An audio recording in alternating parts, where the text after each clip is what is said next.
Hello दोस्तों, मैं रामनिका गांधी। मैं एक होम्योपैथिक विशेषज्ञ हूँ। आज मैं बात करूंगी सफ़ेद दाग यानी कि वेटिलिगो। वेटिलिगो जिसे ल्यूकोडर्मा भी बोलते हैं और इसे संस्कृत में श्वेत कुष्ठ बोलते हैं। और शायद इसी के वजह से हमारे ग्रामीण परिवेश या कहें एक छोटे जगहों में इसमें बहुत तरह की भ्रांतियाँ होती है और लोग उससे बहुत ज़्यादा कटते हैं, जिन्हें वेटिलिगो यानी कि सफ़ेद दाग होते हैं। चूँकि सफ़ेद दाग कोई छुआछूत की चीज़ नहीं है, लेकिन एक भ्रम लोगों के अंदर रहा है।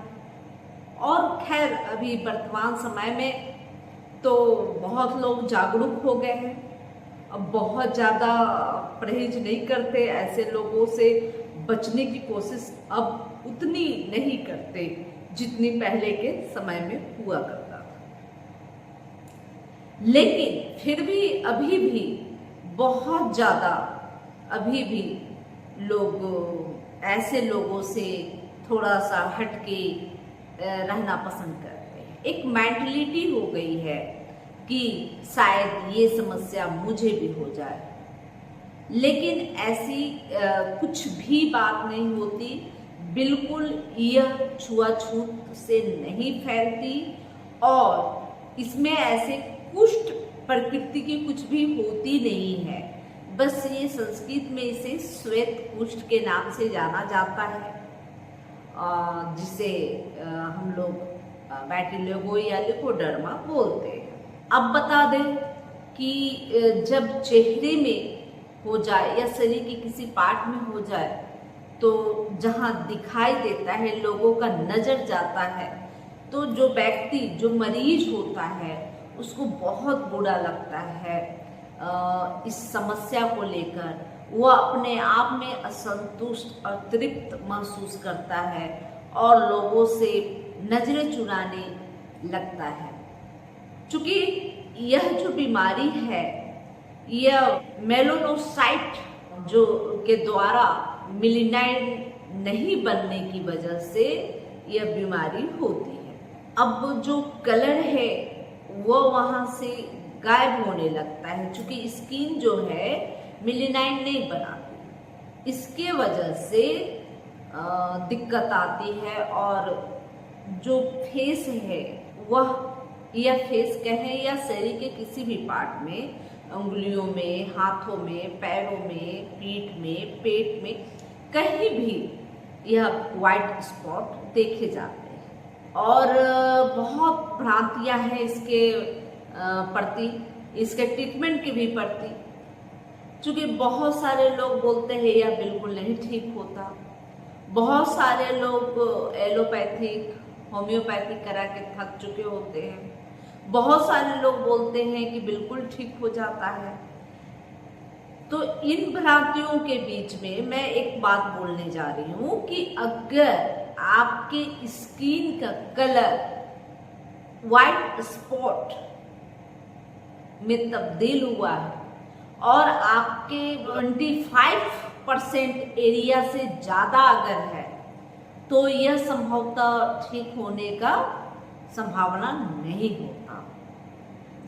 ऐसी स्थिति में बहुत ज़्यादा प्रयास नहीं करने चाहिए, क्योंकि 25% स्किन का जो वाइट स्पॉट होने के बाद संभावना बिल्कुल भी नहीं बन पाएगा कि आपकी ये वाइट स्पॉट ठीक हो जाए, चाहे वो एलोपैथिक से हो, यूनानी से हो, आयुर्वेद से हो या होम्योपैथ से हो।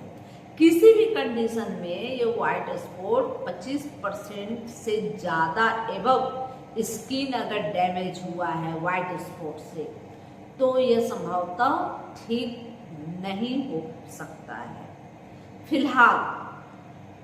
और दूसरी चीज यह है कि इसमें भी बहुत तरह के प्रोसेस होते हैं। जैसे अगर आपका स्किन थोड़ा पिंक कलर का है, जो व्हाइट स्पॉट है पिंक कलर का है, तो इसमें दो चीज हो सकते हैं। अगर दवा ट्रीटमेंट चालू होने के बाद उसमें अगर कोई परिवर्तन होता है तो संभवतः वह ठीक हो जाएंगे। लेकिन अगर दवा चालू करने के बावजूद भी वह जस का तस बना हुआ है तो वैसी स्थिति में वो वाइट स्पॉट नहीं ठीक होते।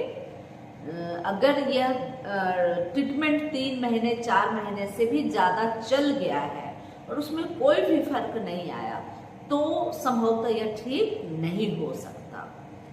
इसके अलावे अगर वाइट स्पॉट बना है और किनारे किनारे लालिमा है तो वैसे स्पॉट ठीक हो सकते हैं, थोड़ा सा टाइम लगता है।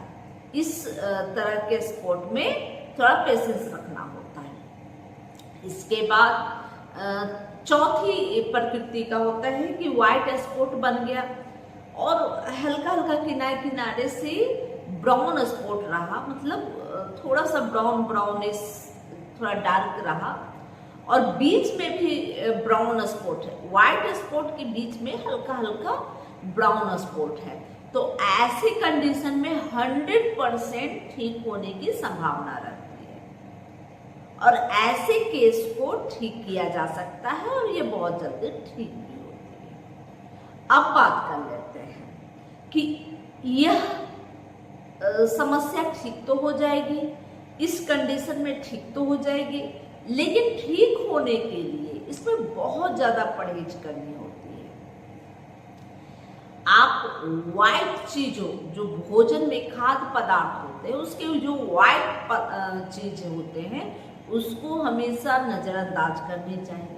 अब उसमें चीनी और नमक जैसी बहुत जरूरी चीजें भी मौजूद होती हैं, तो जो वाइट नमक है उसको जहां तक संभव हो ना ले या ना के बराबर ले, बहुत इमरजेंसी कंडीशन में ही बहुत कम मात्रा में नमक का इस्तेमाल करें। और मैं तो कहूंगी कि अगर दवाई चल रही है उस बीच आप नमक का प्रयोग ना ही करें तो बहुत जल्दी ही इसमें आपको आराम मिलेगा। और उसमें जैसे चीनी को बहुत परहेज करनी होती है, चीनी नहीं लेनी होती है, सफ़ेद में दूध भी आता है, तो जो सफ़ेद चीज़ें हैं उसकी जो खाने की प्रक्रिया है उसको कम कर दे, मतलब खाना बंद कर दे, तो बहुत जल्दी ही आप ठीक हो जाएंगे। इसके अलावे मेन चीज़, आपको खट्टी चीज़ें बिल्कुल नहीं लेनी है। जब आपको बैटिलेगो हुआ है तो वैसी स्थिति में दवाई चलने के क्रम में खट्टी चीज़ें नहीं खानी चाहिए।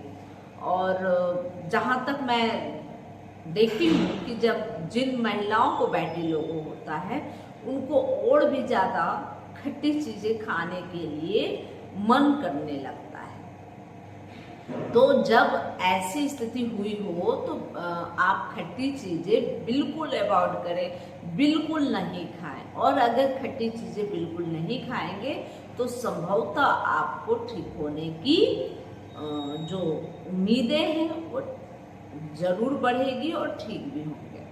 और सबसे बड़ी बात कि इसमें बहुत सारी दवाइयाँ हैं, बहुत सारी दवाइयाँ हैं। एक बागची नाम की एक मेडिसिन होती है, उसे एलोपैथिक, होम्योपैथिक, यूनानी व आयुर्वेद चारों में उपयोग किया जाता है और यह लगाने के लिए होती है। जैसे वागची की जो एलोपैथिक में जो आती है वो एक क्रीम, एक मलम आती है जिससे आप उस पर अप्लाई कर सकते हैं। जिस जगह संक्रमण है उस जगह आप अप्लाई कर सकते हैं। उसके अलावे वागची की मदर टीचर का उपयोग होम्योपैथिक में होता है बाहरी अप्लाई करने के लिए। यूनानी में भी तेल और आयुर्वेद में तेल का उपयोग होता है। तो इस तरह से एक ही दवाई को कई पद्धतियों में उपयोग किया जाता है, वह है वागची।